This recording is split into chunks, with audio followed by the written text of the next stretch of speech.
Hi, in this video we're going to show you an easy way to be notified when you turn on your caps lock, numbers lock, and even your scroll lock on your computer when you press that key. So let's say maybe you're typing in your password and you accidentally press the caps lock button and you're wondering why your password is not working. So doing this will be an easy way to tell when these are on. All right, so to do this we're going to be using the free Windhawk program. So if you don't know what Windhawk is, it's a program you install and then you add what are known as mods into the program. And then these mods can change the way Windows looks and functions. So not sure if this is worth doing just for this one mod, but there are quite a bit of mods that you might like to check out if you do install Windhawk. So I'll put a link in the description for our playlist that has some of the best mods you could use. All right, so once you install Windhawk, you'll have your installed mods section here under Home, and then also some featured mods. Then if you go to Explore, you could find some more, you could filter, you could sort, you could search. So the one we're going to be using is called Lock Keys Notifier. So once you find it by searching for it, click on Details, and then click on Install. So you're always going to get this warning to proceed with care when you install a mod in Windhawk, but you could just click on Accept, Risk, and Install. And then if you go to the link here, you could get more information on the mod. All right, so you find that a lot of these mods will have additional settings here. So if we go to the Settings tab, so right now it's set to notify when caps lock, numbers lock, and scroll lock is on, and even notify on insert. So let's try these out here. So there's caps lock on and off, numbers lock on and off. Then we have scroll lock on and off. Then we have some additional options here, such as notify on insert. So if you accidentally press your insert key, so that might mess you up if you're typing something in Word, for example.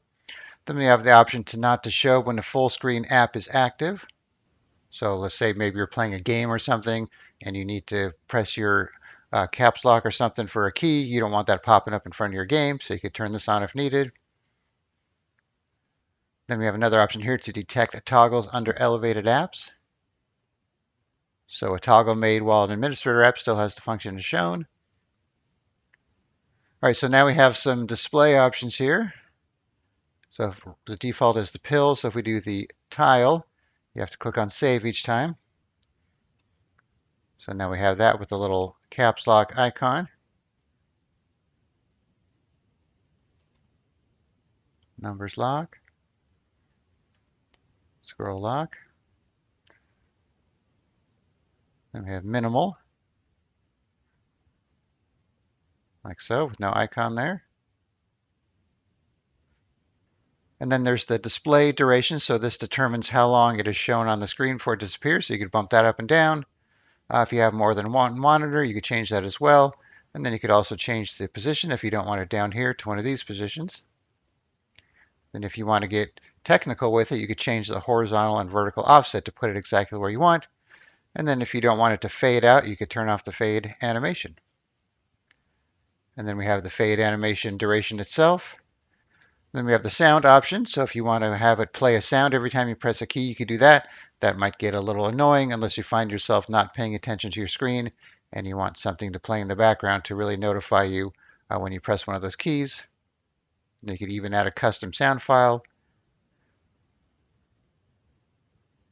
and even change some of the text options and drop shadow options. So a lot of configuration here. Even the shadow color, background color, text color, font, make it italics. So a lot of this stuff is overkill, I think, because you probably just want the basics, show it on your screen or don't show it on your screen.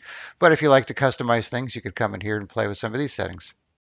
All right, then if you don't want it to pop up, you could either come here, turn off the ones you don't want to have show up on the screen, or you could disable the whole thing altogether.